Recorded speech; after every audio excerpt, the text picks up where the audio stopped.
hiker shares his story of survival after being stuck for several days in quicksand. As Tony DeCooper reports, newly released video shows the daring rescue in Utah's Zion National Park.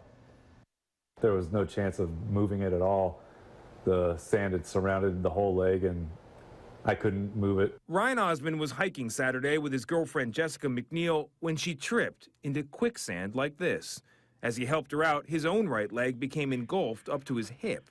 The best way to describe it would be to just standing in a huge puddle of concrete that basically just dries instantly.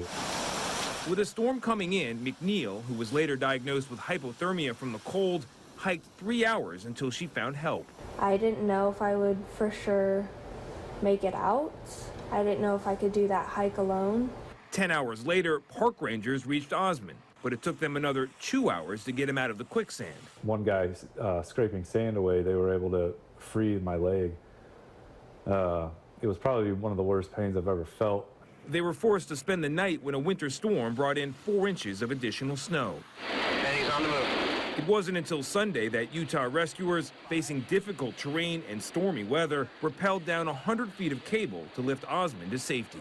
That wind's whipping around out there. He was in water, running water, up to like his knees, and so there were some cold injuries, hypothermia, plus injuries from being stuck in the sand. While Osmond says he suffered minor muscle damage, he expects to make a full recovery. I wouldn't go back and change anything or do anything differently. It was just a freak accident that my leg hit this hole of sand. Osmond says he has no plans to hike that particular route again. Now, experienced hikers say common spots to find quicksand are riverbeds. And if your foot does get stuck, it's important not to panic and use slow and controlled movements to try to loosen yourself from the sand. Tony DeCooper, CBS News, New York.